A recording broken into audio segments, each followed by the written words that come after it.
வணக்கம், நான் தர்மஸ்ரீ ராஜேஸ்வரன் பேசுகிறேன். வழக்கம் போல் நிறைய ஃபேக் ஐடிஸ் ஒவ்வொரு நாளும் புதுசான ஃபேக் ஐடிஸ் உருவாகிட்டு தான் இருக்குது. நம்மளுடைய நேயர்கள் மற்றும் சப்ஸ்கிரைபர்ஸ் எப்போதுமே என்னுடைய ஒரிஜினல் ஐடியை மட்டும் பார்த்து ஃபாலோ பண்ணுங்கள். வீணான மற்ற ஐடியில் ஃப்ரெண்ட்ஸ் ரெக்வஸ்ட் இந்த மாதிரிலாம் கொடுத்தாலும் கூட தயவுசெய்து அதை அக்செப்ட் பண்ணாதீங்க. ஏன்னா இந்த மாதிரி நிறைய ஃபினான்ஷியல் கிரைசிஸ் அதிகமாக வந்துகிட்டே இருக்குது. ஸோ தயவுசெய்து என்னுடைய நிறுவனத்தை நேரடியாக அணுகி நீங்கள் உங்களுடைய டீட்டெயில்ஸ்லாம் வாங்கிக்கோங்க. ஏன்னா ஃபேக் ஐடிஸ் அப்படிங்கிறது கொஞ்சம் தான் ஃபாலோவர்ஸே இருப்பாங்க. பட் அவங்களாம் ஒரு குரூப்பாக கிரியேட் பண்ணி அவங்களுடைய மோட்டிவே என்னென்னா உங்கள்கிட்ட வந்து பணத்தை வாங்கிறது தான். தயவுசெய்து இந்த மாதிரி ஃபேக் ஐடியிலேருந்து உங்களை தற்காத்து கொள்ளுங்கள். ஒரிஜினல் ஐடியில் வந்து உங்களுக்கு வந்து போஸ்டிங்ஸ் நிறைய வீடியோஸ் இருக்கும். ஸோ என்னுடைய முகத்தை மட்டும் வைத்து ஃபேக் ஐடிஸ் நிறைய கிரியேட் பண்ணுறாங்க. தயவுசெய்து அதுலேருந்து நீங்கள் என்ன பண்ணுங்கள், கொஞ்சம் உங்களை பாதுகாத்து கொள்ளுங்கள். சரி, நம்ம இன்றைய பதிவுக்கு வருவோம். இன்றைய பதவி என்ன அப்படின்னு கேட்டிங்கன்னா, 50% டாரிஃப் வார் ஒரு வழியாக அனௌன்ஸ்மெண்ட் பண்ணி இன்று, அதாவது ஆகஸ்ட் 27 இந்த பதிவின் போது இம்ப்ளிமெண்ட் பண்ணப்பட்டதாக தகவல் வந்துருச்சு. இதன் காரணமாக இன்றைய தினம் மட்டும் நிப்டியில் மட்டும் 250 பாயிண்ட்டுக்கு மேலே மைனஸ் 24,712 அப்படின்னு முடிவு பெற்றிருக்கு. ஸோ இந்த டாரிஃப் வார் வந்து அனௌன்ஸ்மெண்ட் பண்ணுறது அப்படிங்கிறது இதோட முடிஞ்சிருமா அப்படின்னு கேட்டிங்கன்னா, இதுக்கு மேலே இன்னும் போடுறதுக்கு ஒன்றும் இல்லை. அந்த அளவு வந்து வரி வந்து போட்டிருக்காங்க. இந்த ட்ரம்ப்போட டாரிஃப் வார் அப்படிங்கிறது மார்க்கெட்டை அசைத்து பார்த்துருக்குது அப்படின்னு தான் சொல்லணும். போன வருஷம் செப்டம்பர் மாதத்துலேருந்து அவர் பதவியேற்ற நாள்லேருந்து இந்த ஒரு வார்த்தையை தான் திருப்பி ரிப்பீட் பண்ணிட்டே இருக்கிறாரு. இதை தவிர அவருக்கு சொல்லிக்கொள்ளும்படியாக வேறு எதுவும் இல்லையா என்றே எனக்கு தெரியலை.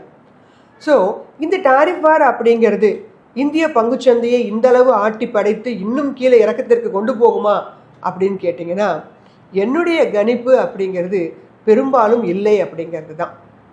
ஏன்னா ஒரு வினைக்கு எதிர்வினை உண்டு என்பது போல ஜிஎஸ்டி 2.0 அப்படிங்கிறது ட்ரம்ப்போட டாரிஃபுக்கு வந்து சரியான ஒரு பதிலடியாக இருக்கும் அப்படின்னு நம்புகிறேன். ஏன்னா இந்த மாதத்தில் மட்டும் பார்த்தீங்கன்னா ஃபாரின் இன்ஸ்டிடியூஷனல் இன்வெஸ்டர்ஸ் 20,000 கோடி விட்டுருக்காங்க. ஆனால் நம்மளுடைய டொமஸ்டிக் இன்ஸ்டிடியூஷனல் இன்வெஸ்டர்ஸ் 60,000 கோடிக்கு மேலே ஷேர்ஸை வாங்கியிருக்காங்க. இது வந்து இதுவரைக்கும் இல்லாத ஒன்று. 3 மடங்கு அதிகமாக இன்வெஸ்ட்மெண்ட் உள்ளே வந்திருக்கும் பட்சத்தில் எப்படி மார்க்கெட் உங்களுக்கு பெரிய லெவலில் இறக்கத்தை உண்டு பண்ணும்? ஸோ இந்த சலசலப்புக்கெல்லாம் நம்ம அஞ்ச போகிறதாக இல்லை. இன்றைய ஒரு தினம் இறங்குது அப்படிங்கிறது ஒரு காமிக்கணும் இல்லையா? ஒரு குட் நியூஸ் எப்படி இருக்குதோ அதே மாதிரி ஒரு பேட் நியூஸ். ஸோ என்னை பொறுத்த மட்டும் ட்ரம்ப்போட டாரிஃப் வார் பேட் நியூஸ்னால் ஜிஎஸ்டி 2.0 அப்படிங்கிறது குட் நியூஸ். ஏன் அப்படின்னு கேட்டிங்கன்னா, இந்த எக்ஸ்போர்ட் கேட்டகரிஸ்ன்னு சொல்லக்கூடியதுக்கு இல்லையா யூஎஸ்க்கு, அது எல்லாமே இந்த டொமஸ்டிக் ஜிஎஸ்டியோடைய ரிடக்ஷனால் பெனிஃபிட் ஆக போகுது. ஸோ அப்படி இருக்கும்போது ஒரு டாரிஃப் வார் என்ன பண்ண முடியும்? இந்த ஜிஎஸ்டி கட் வந்து இன்புட் காஸ்ட்டை வந்து என்ன பண்ணும், லோயர் பண்ணும். அதே மாதிரி காம்படிட்டிவ் வந்து பூஸ்ட் பண்ணும். எந்த இண்டஸ்ட்ரியிலனா எம்எஸ்எம்இ இண்டஸ்ட்ரியில். ஸோ லேபர்ஸ் அதிகமாக டாமினேட் பண்ணக்கூடிய எம்எஸ்எம்இ இண்டஸ்ட்ரி அப்படின்னு பார்த்தீங்கன்னா textiles and apparel, leather industry, footwear industry, gems and jewellery, chemicals and organic products, auto components and engineering goods, marine products and agriculturals. So இதில் வந்து உங்களுக்கு அதிகமான அளவுக்கு எந்த செக்மெண்ட்ஸ் எல்லாமே labour intensive manufacturing units. So இந்த இடத்துல தான் உங்களுக்கு ஜிஎஸ்டியோடைய ரிடக்ஷனும் அதிகமாக பண்ணியிருக்கிறாங்க.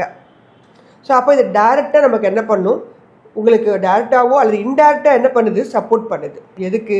இந்த எக்ஸ்போர்ட் பொட்டன்ஷியலை, டாரிஃப் ஹைக்ஸ்னால் ஏற்படக்கூடிய பிரச்சனைகளை உங்களுக்கு இது வந்து சமாளிக்கிறதுக்கு உதவி செய்யும். ஸோ அதனால் இந்த ட்ரம்ப்போட டாரிஃப் வார் அப்படிங்கிறது இந்த மேஜராக நான் சொன்ன செக்டர்ஸில் தான் பெரிய லெவலில் பாதிப்பை உண்டு பண்ணுது. அடுத்த ஜிஎஸ்டி கவுன்சில் மீட்டிங் செப்டம்பர் 3 4 சொல்லியிருக்கிறாங்க. அடுத்து ஃபெஸ்டிவல் சீசன்லாம் ஆரம்பிக்க போகுது. ஸோ இந்த ஜிஎஸ்டி 2.0 அதிகாரப்பூர்வமாக இம்ப்ளிமெண்ட்ஸ் பண்ண போகிறாங்க. அதுலேயும் அக்ரிகல்ச்சரல் ப்ராடக்ட்ஸ்க்கெலாம் நல்ல ஒரு ரிலீஃப் இருக்குது. டிராக்டர்லாம் 5% கேட்டகரிக்குலேயும், மெஷினரி ப்ராடக்ட்ஸ்லாம் 5% கேட்டகரி, டெய்ரி அந்த ப்ராடக்ட் எல்லாமே 5% கேட்டகரி, ஃபிஷ் அண்ட் சீ ஃபுட்டும் 5% கேட்டகரி. ஸோ இந்த இடத்துக்கு வர்றதுனால இந்த டாரிஃப் வார்னால் நமக்கு பெரிய லெவலில் பாதிப்பு உண்டாகாது அப்படின்னு நான் வந்து நினைக்கிறேன். ஸோ அடுத்த ஒரு குட் நியூஸாக அதை இம்ப்ளிமெண்ட் பண்ணும்போது இந்த 200 பாயிண்ட் அப்படிங்கிறது வந்த வேகத்தில் ஏறி பழைய நிலையான 25,000 அப்படிங்கிற இடத்தை எட்டி பிடிப்பதற்கான வாய்ப்புகள் செப்டம்பர் மாதம் உண்டு. ஏன்னா அடுத்த வாரம் வந்து மந்த்லி எக்ஸ்பைரி. சரிங்களா? ஸோ அதனால் எக்ஸ்பைரி டே முடிஞ்ச பிறகு செப்டம்பர் ஆரம்பிக்க போகுது. செப்டம்பர் ஆரம்பித்த பிறகு நான் சொன்ன இந்த விஷயங்கள்லாம் நடப்பதற்கான வாய்ப்புகள் உண்டு. அது மட்டும் அல்லாது பிஎம்ஐன்னு சொல்லுவாங்க, purchasing managers index, BMI data அப்படின்னு ஒரு டேட்டா இருக்குது.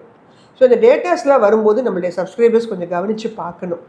இந்த பிஎம்ஐ டேட்டா அப்படிங்கிறது என்னன்னு கேட்டிங்கன்னா, இது வந்து ஒரு மந்த் ஆன் மந்த் ஒரு சர்வே மாதிரி கொடுப்பாங்க. இதுவும் ஆகஸ்ட்டில் ஹையஸ்ட்டாக வந்திருக்குன்னு கொடுத்துருக்குறாங்க. இந்த பிஎம்ஐ டேட்டா அப்படிங்கிறது என்ன அப்படிங்கன்னா, ப்ரைவேட் செக்டருடைய கம்பெனிஸ் அவங்களுடைய சர்வேஸ் எப்படி இருக்குது, அவங்களுடைய பெர்ஃபார்மன்ஸ் எப்படி இருக்குதுன்னு சொல்கிறது தான் இந்த பர்ச்சேசிங் மேனேஜர்ஸ் இண்டெக்ஸ் அப்படிங்கிற இந்த டேட்டா. இந்த டேட்டா 2 இதை பேஸ் பண்ணி இருக்கும், மேனுஃபேக்சரிங் அண்டு சர்வீசஸ் அந்த செக்டரை வந்து பேஸ் பண்ணி இருக்கும்.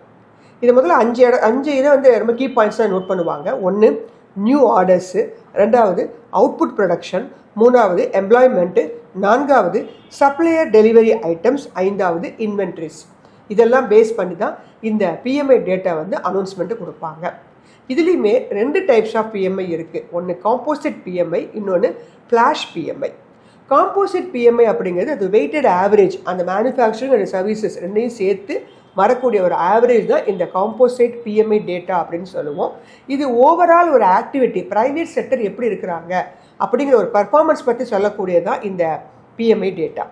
ஃப்ளாஷ் பிஎம்ஐங்கிறது டேட்டா வரத்துக்கு முன்னாடி ஏர்லியராகவே எஸ்டிமேட் பண்ணக்கூடிய ஒரு டேட்டா தான் இந்த ஃப்ளாஷ் பிஎம்ஐ டேட்டா அப்படின்னு சொல்லுவோம். இது ரெக்கார்ட் ஹை பண்ணியிருக்கிறாங்க இந்த 2025. என்ன டேட்டா கொடுத்துருக்காங்க அப்படின்னா, காம்போசிட் பிஎம்ஐ வந்து 65.2 அப்படின்னு இந்த ஆகஸ்ட் 2025 கொடுத்துருக்குறாங்க. இது வந்து ப்ரைவேட் செக்டர் வந்து ஸ்ட்ராங்கான ஒரு டிமாண்ட், ஒரு நியூ ஆர்டர்ஸ்லாம் கிடைக்கப்பட்டு வலுவாக இருக்குது அப்படிங்கிறத நமக்கு உணர்த்துது. அடுத்ததாக சர்வீஸ் செக்டர் வந்து 65.5% வச்சுருக்கிறாங்க. ஒரு ஹையஸ்ட் ரீடிங்கை வந்து இன்க்ரீஸ் பண்ணியிருக்கிறாங்க, போத் எக்ஸ்போர்ட் அண்டு டொமஸ்டிக் லெவலில். மேனுஃபேக்சரிங் க்ரோத் 59.8, சர்வீஸ் வந்து 65.5, மேனுஃபேக்சரிங் 59.8. இது ரெண்டையும் சேர்த்து வர்றது தான் காம்போசிட் பிஎம்ஐ 65.2, தி எவர் ஹையஸ்ட் இன் 2025 அதிகமான அளவுக்கு வந்திருக்கிறாங்க. ஸோ அதனால் இது வந்து ஒரு நல்ல ஒரு வலுவான ஒரு டிமாண்டு, ஒரு நியூ ஆர்டர்ஸ்லாம் கிடைக்க பெற்றிருக்கிறாங்க. International orders apart from US, west ஏஷியாவிலேருந்துலாம் கிடைக்க பெற்றிருக்காங்க. ஆப்டிமிஸ்டிக் ஒரு அவுட்லுக் கிடச்சிருக்கு அப்படின்னு நம்ம சொல்லலாம். ஸோ இந்த ஜிஎஸ்டியோடைய 2.0, அதே மாதிரி பிஎம்ஐயுடைய டேட்டா, இன்ஃப்ளேஷன் டேட்டாவும் கணிசமான அளவுக்கு குறைந்திருக்கிறது என்பதனால ஷேர் மார்க்கெட்டை பொறுத்த மட்டிலையும் ஒரு நாள் 2 நாள் வந்து இதோடைய தாக்கம், அதாவது இந்த டாரிஃப் வாருடைய தாக்கம் இருக்குமே தவிர இது வந்து கண்டினியூட்டி ஆகாது. ஏன்னா ஒன்றை மூழ்கடிப்பது போல அதை விட ஒரு பெரிய குட் நியூஸ் வந்துச்சு அப்படின்னா இந்த பேட் நியூஸ் அப்படிங்கிறது ஷேர் மார்க்கெட்டை பொறுத்த மட்டிலையும் மங்குதலாகவே போயிடும். அதனால் ட்ரம்ப்போட டாரிஃப் வார அல்லது ஜிஎஸ்டி 2.0 அப்படின்னு கேட்டிங்கன்னா, பெரும்பாலும் ஜிஎஸ்டி 2.0 காரணமாக மார்க்கெட் எழுந்து வருவதற்கான வாய்ப்புகள் அதிகமாக இருக்கிறது.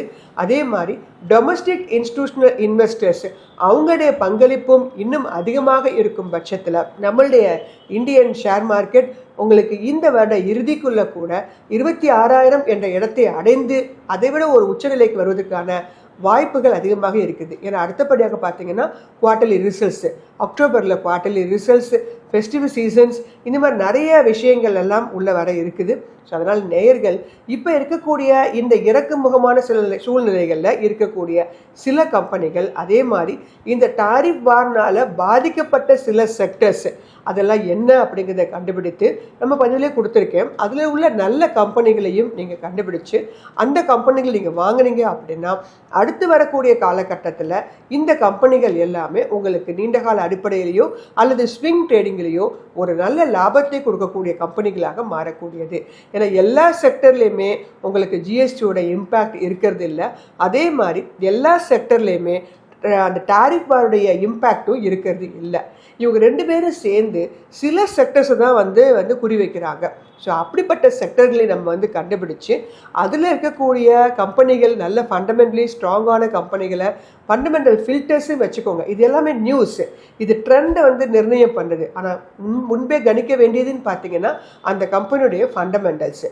ஸோ அதை தீர்க்க ஆராய்ந்து அந்த கம்பெனிகளை வாங்கி கொண்டோமானால் இந்த 2 அலைகளையும் நம்ம என்ன பண்ணிக்கலாம், பயன்படுத்தி நம்ம பணம் பண்ண முடியும் அப்படிங்கிறது தான் என்னுடைய பணிவான கருத்து. ஸோ நேயர்கள் இதை ஒரு வாய்ப்பாக பயன்படுத்தி கொள்ளுங்கள். மார்க்கெட் இறங்குது அப்படின்னு சொல்லி பயந்து போய் வெளில வந்துடாதீங்க. இறங்கக்கூடிய காலகட்டத்தில் ஒரு வாய்ப்பாக பயன்படுத்தி நல்ல தரமான கம்பெனிகளை பதிலை கொடுத்துட்டு வரேன். பார்த்து வாங்கி நல்ல பலனை பெறுங்க. நன்றி, வணக்கம்.